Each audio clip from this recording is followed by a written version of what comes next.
So brace yourself. This is what I'm going to bring to you. I have heard so much in the day, and I'm sure this will be unsettling for few disruptions around the corner. But then all I can say is these are some of the cognitive approaches which will make sure that whatever I'm talking here is actually coming from a place which leads you to really well-formed outcomes. So what am I going to talk about it? Well, first of all, before I begin, I need to congratulate Kanchan for bracing me in for this. And you should know this, that she's the one who said, I want reciprocity to start with resolutions and well-formed outcomes in January. So imagine somebody who's there to look into everybody else's resolution. It is one of the best things that could ever happen to the entire community reciprocity. Well, what do I have to offer you here? Goal setting of late has got a very bad name. People think goals don't happen. There are multiple people who don't make goals because of multiple reasons, and one of them stays as goals don't happen. So, what is the reality around it? That's what I wanted to talk to you before I even get into what gets you a goal or a resolution. Well, if you write down your goals, you have 20% more chances of accomplishing them. So, writing is one of the most important metacognition method of getting to your goals. Secondly, it has also been come out through researches that if you set actionable tasks for your goals and you have supportive peers who could actually, you could report to on a weekly basis, you achieve 40% more against those who did not. You also need to have a better motivation is what everybody tells you. So please understand goal clarity has a direct influence on your motivation while you are at work or even in other personal areas of your life. Academic improvement. Now here, don't take it for study alone. It could also be for work. It could be other personal zones that you have aligned your resolutions for. And this is what professionals have to say. They say, even in cases where professionals are likely to fail, just having the right kind of outcomes, just having the right kind of resolutions actually improves your academic, professional, and personal improvements hugely. Uh, just four more before I actually talk about how you go about it, what you retweak, what disruptions could be brought about. So the fifth one here says, if you have relevant and challenging goals. A lot of people use the term lofty here. Kanchan mentioned about how big goals can actually make a lot of sense. And that is what it again reinforces. Researchers tell us that relevant and challenging goals can actually reveal, or they have revealed already, that 90% of the people perform better when they have this, rather than those who are playing small. It's also very important that people are 10 times more likely to achieve their newer resolutions than those who don't make it. So Aman and Asta, I hope you're hearing on this and you can possibly look into a different approach this year. Setting more challenging goals also leads to achieving more and receiving feedback, which is a very, very good motivator and an empirical evidence to goal success. 384 tests, they have shown that when you have a goal, your behaviors, your actions, and all other things that you do, they drastically change, which means you're actually doing new things to get on to new ways in life. And this is coming from nothing but the Journal of Consulting and Clinical Psychology, which in itself is a very valid piece of literature. Before I move on to tell you about how to go about it, what to do, there are certain psychological and social aspects which I would quickly bring your attention to. The first one here talks of goals versus outcomes. So many of you here, it's an entrepreneurial forum, and I didn't listen to anybody talking about profits or market share and those words. I mean, I'm yet to listen to that. But you all talked about experiences. You all talked about joy, harmony, so many good words coming up. So that is what is the difference between a goal and outcomes. Goals are primarily, if you look at it, if we go by the psychological aspects of transformational vocabulary, goals sound a little heavier. They have an emotion which is on the heavier side because a lot of other emotion is attached to it. Outcomes, they're pretty neutral. And why they're neutral? Because this is something which your heart or your soul desires. Forward momentum is a better name that I would like you to put to a goal setting, because forward momentum in itself is creating an emotion of moving ahead in life with certain tangible things. I also want you to pay a lot of attention to whether whatever you have written down in your resolution list is a means goal or it's an end goal. What do I mean by that? Well, coming slides will give you more clarity on that. But to begin with, all I need to tell you is a means goal is something which is taking you to something even more bigger, something which is so closer to your heart that you would like to engage in that. But until unless you know what is your end goal, means goal could keep you busy into doing, and more doing. How to work on that? Well, this is coming up very soon. In the meanwhile, let's talk of the reticular activating system. Now, even God wanted us to have resolutions, even the Almighty or the universal intelligence, whatever you may want to call it. Even they wanted that we should make resolutions and be successful at it. And that is why they fitted us with a very beautiful mechanism called reticular activating system. Now look at this. You're listening to me right now, which means your conscious mind is paying all the attention to me. But there's part of you which says whether Pragati is making sense or not, whether it connects or not. Do I actually listen to this? All this emotion is actually coming from your subconscious. So now your conscious is the goal getter, whereas your subconscious is the conscious is the goal setter and the subconscious is the goal getter. And when you give a very, very clear indication of what you want, you're actually asking your subconscious to go and fetch for you. This is called reticular activating system. So when you must have heard of all those SMART goals, specific and measurable and whatnot. So this is nothing but a very clear blueprint to be given to the subconscious so that it gets you what you want. And be very mindful, it also gets you what you don't want. So if you're thinking of things which you don't want, subconscious is like a very obedient child. It will get you with that. So you've got to be very mindful of what you are asking for. Purpose. That's another psychological aspect, which is all about planning for now, but seeing how this now fits into the longer future. So if you're not looking into the longer future, chances are again that you're busy doing and doing rather than being. So doing and being are two different aspects which your purpose is able to fulfill. You manage your focus, direction, energy, and attention. We all are busy. A day from morning to evening just goes away without even realizing where did it go. So here it is a few resolutions will come to your rescue to kind of help you manage all these four: focus, direction, energy, and attention. And most importantly, if you think you've got to be having a few resolutions for yourself, something even as simple as having, 4 almonds in the morning, to a bigger goal like having a toned body or anything else that you have on your mind, please understand it will not come with apathy. It will not come from the fact that, okay, I'll sit pretty and see what can be done. It'll come from clear actions. So that's the construct on which I'm going to align most of my presentation today. Before I do that, I was just reminded of what I'm reading these days. So this says the problem with mankind is man himself. He spends a lot of energy to earn money. Then he spends the same money to get the health back. And while he's living in the current right now, he thinks about a future.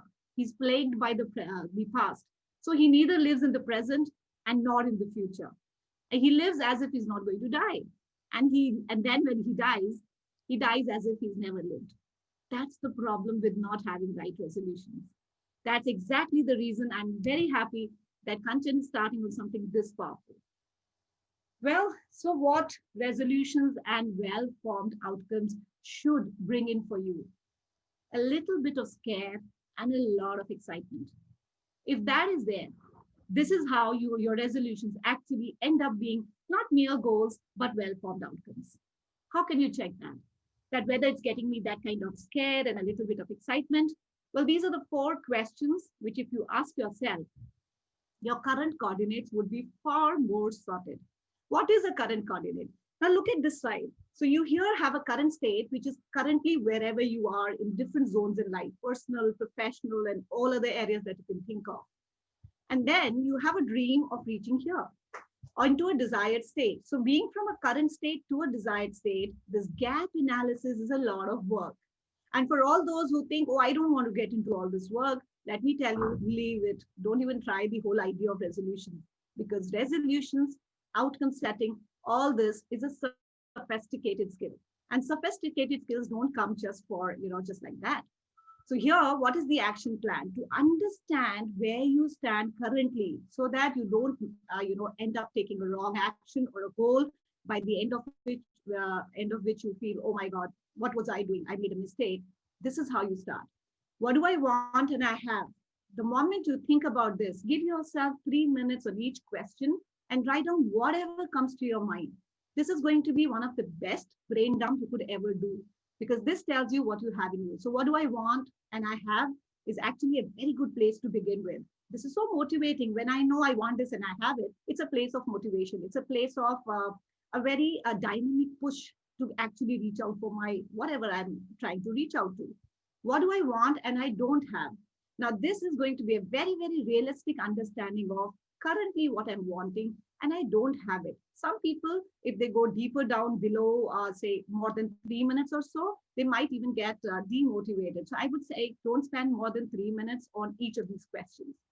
But you have to actually be very honest here in the second one. The third one, what do I don't want and I have? Now, we all have all these things in our life, and there's no right or wrong. It's just about assessing them right. So, what do I don't want and I have are some of those challenges, problems, limitations, restrictions, which might also be assessed, because until unless you do that, your gap analysis would not be done right.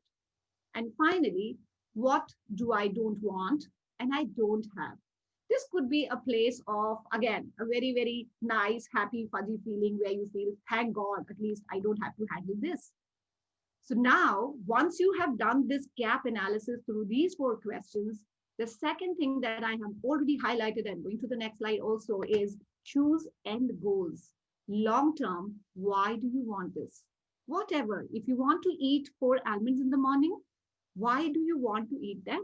Is there more to it? And if there's more to it, how about telling your subconscious why exactly? That's your end goal. Because once your end goal is clear, your means goal or the process goal or the action goal actually leads you better. Quickly, let's understand how to identify your means goals and your ends goals. Very simply put, there are two criteria for means goal. One of them is if there is a so in your goal. I'll give you a couple of examples also. So if there's an element of so, I want to do this so that I can do X, is then you have, please understand that's going to be a means goal. Your means goal are also something which is coming from the cultural intonations, conditioning, society, or social media handles, books, televisions, and so many other things. So they have a should. So if there is a so that I can do this, or I should do this because that's the norm, or that's how things are touted for, please understand that's not an end goal. That's how you identify. So write whatever you want to write. And I have to give you a few examples so that there's more clarity. Let's look at examples when it comes to a so. It says, I want to finish my specialization so as to get a good job or promotion. No wonder, see, specialization is a good thing. Being an expert in your designed area of work is a wonderful thing. We should learn and keep learning because that's the process of growth. But in case you feel that this is going to lead you to a job promotion, there are more things to it. Are there other ways also? You can definitely explore that too.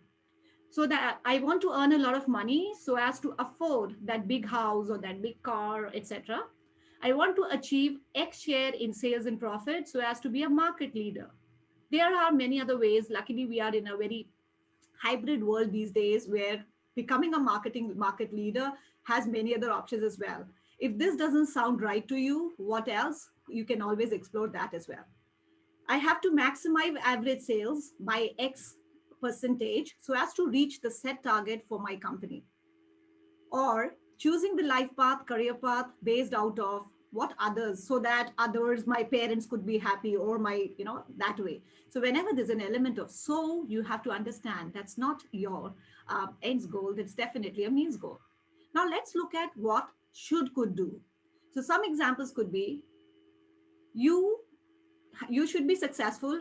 Okay, to be successful, I'm sorry, there's an error there. So to be successful, you should go the X way, do this, do that, or some other thing which the society, and a lot of people say you really want to be an authority in your domain. How about writing a book? So trust me, writing a book for me was a very natural, something which came from within. It was not because I wanted to be an authority in the this, but then if you look at a lot of people, they actually write a book to be an authority. So you should write a book to be an authority is again coming from the society, it's coming from the trends. To be more secure, you should have a secure job. Look at multiple people who are entrepreneurs. They are so happy, sorted, they have time, money, and everything else they can ever think of. So, being a secure job no longer is a guarantee that you will be very happy and secure all the time. You should work hardest at being an entrepreneur, else, you should stick to a regular job. Again, there's a should to it. You should get an X degree and get married at an X age to be successful, happy, and more. So I am sure these examples would be able to bring out the element of what a means goal would look like.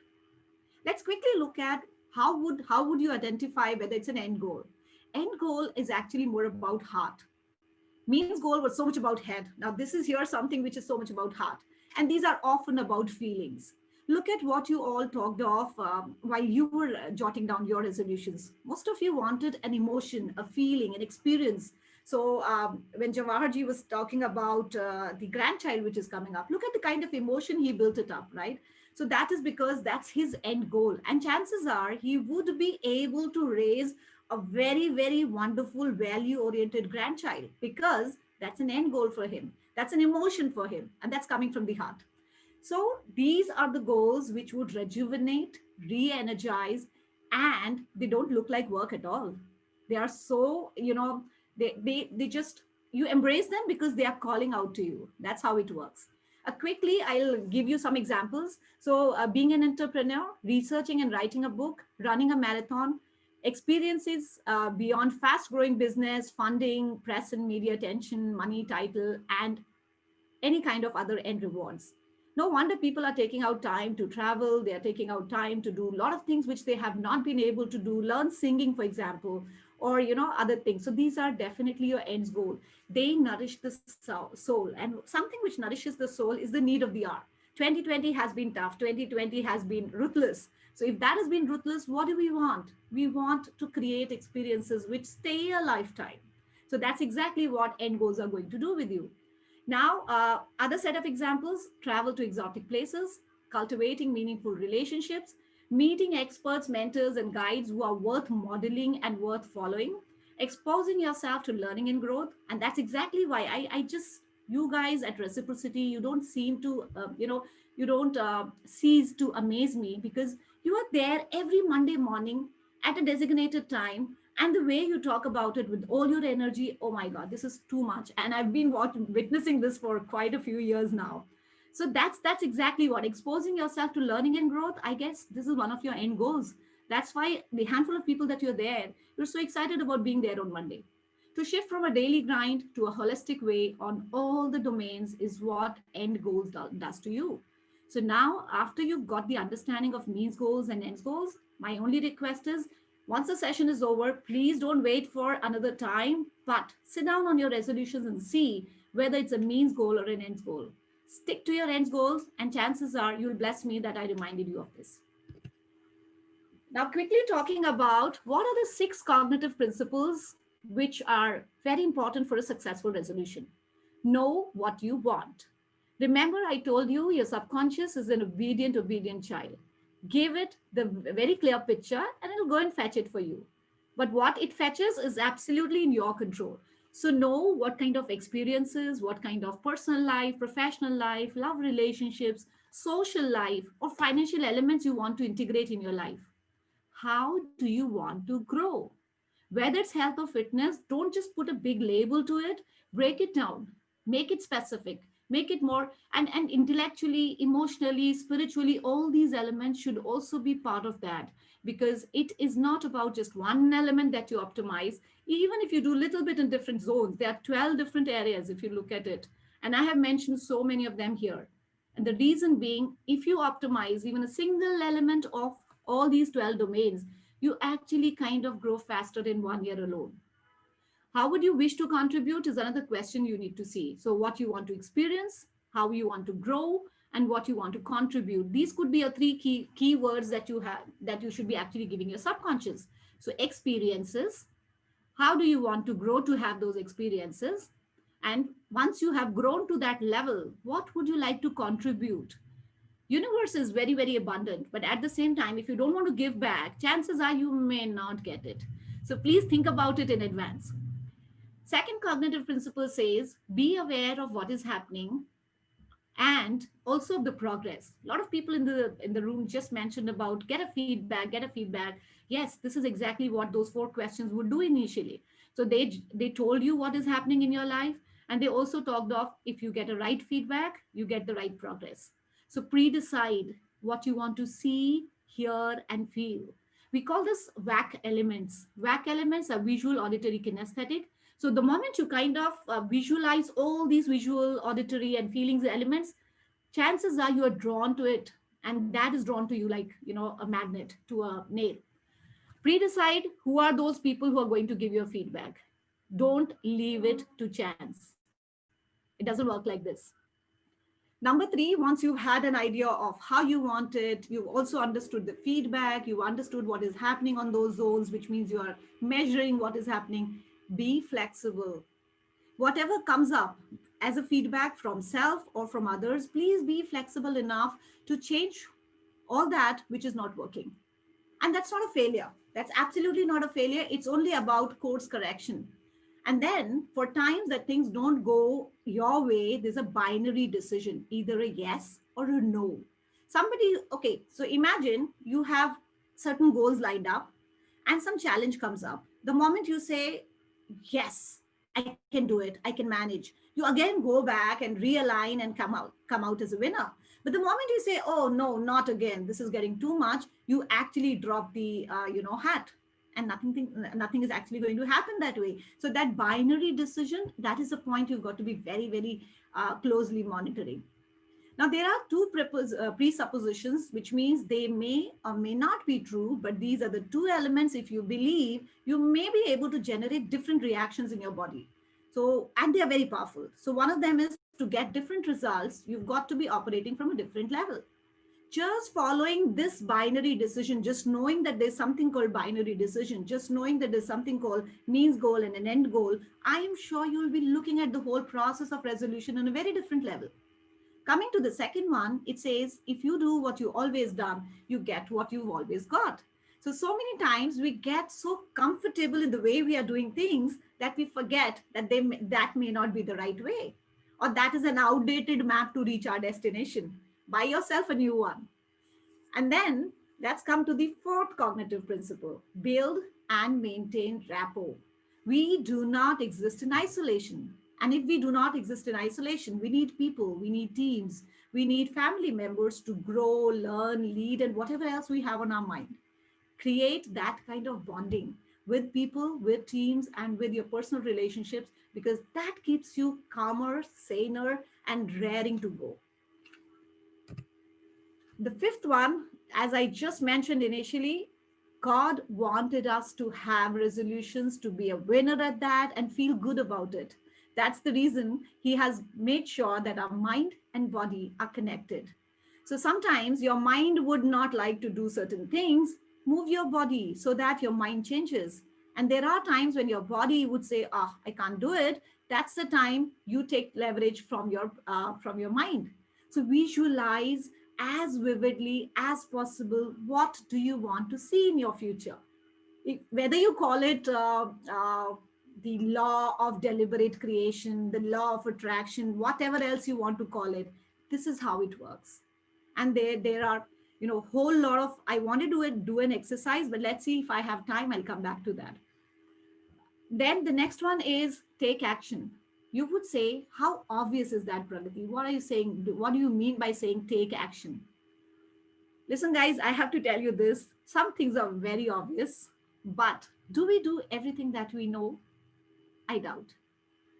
Not just you, even me. So there are things which we know we should be doing, like going to a gym or at least keeping physically active, going for a walk, and yet we do not do it. So none of this session or anything else would work until we do. So taking action may sound like something very obvious, but it is the one which is the essence behind all this. Okay, so this is exactly what I just said. Let's not forget, obvious things are exactly the reasons, because things are so obvious and we say, oh, that's so obvious. Oh, that's so common. Why are you telling us this? Because that's the reason they get ignored, overruled, or sidestepped, because, oh, I know it. If you know it, when are you going to do it? So taking action may sound like something very obvious, but it is the one which is the essence behind all this. Again, let's not forget, obvious things are exactly the reasons, because things are so obvious and we say, oh, that's so obvious. Oh, that's so common. Why are you telling us this? Because that's the reason they get ignored, overruled, or sidestepped, because, oh, I know it. If you know it, when are you going to do it? Now, what is a Aditi, resolution sorry to goal? interrupt you, Please. but you have 5 more minutes to wrap up the presentation. Then we want to keep some time for Q&A as well. Sure, I will. So, resolution mindset, if you look at it, it is very simple. There are a set of convenient beliefs and assumptions which may or may not be true, but if you believe them, they produce results and they give you behaviors which you so wanted. So, let me quickly talk of some expansive presuppositions. That means you may not find all of them true, but most of them, if you choose to believe that they are true, will revolutionize the whole process of resolutions that you have currently. So there's no failure, only feedback will save you a lot of heartbreak. We have all the resources we will ever need, will give you so much of self-comforting motivation. The mind and body affect each other. You will be very mindful of how you're thinking because that's going to impact your body. We are making the best choices available in the given moment, which means with the current knowledge, set of talents and skills, I am doing fine. And if I'm not doing fine, I need to reach out to people, to talent, to skills which can help me get that. The meaning of an outcome or an action is a result. So if your result is not happening, all that action that you're doing doesn't make sense. The map is not the territory, which means if you're doing something and if you know something about something, that may not be the complete truth. Reach out and find out what is more to it. The person with the most flexibility in thinking and behavior rules. So be open to course correction, changes, and any kind of alterations. And you are not unresourceful, you're rather experiencing an unresourceful state. This is one of the most empowering one. This works magically for me because this, if you look at it, separates your identity from your behavior, right? So that these are the expansive beliefs. There are a lot of other things like SMART goals and PEXO from NLP, which are available these days for resolutions. I would say please go ahead, explore them because that will give you a better idea of how these things would work. To quickly tell you what is a PEXO model, which is a clearly an NLP model, it talks of be positive and only be positive. That means think in outcomes, only think in what you want. Don't even bother about what you don't want. Have some kind of evidence, that is either through self or to people, find out that how are you going and not towards the end of the goal, also while you are at it.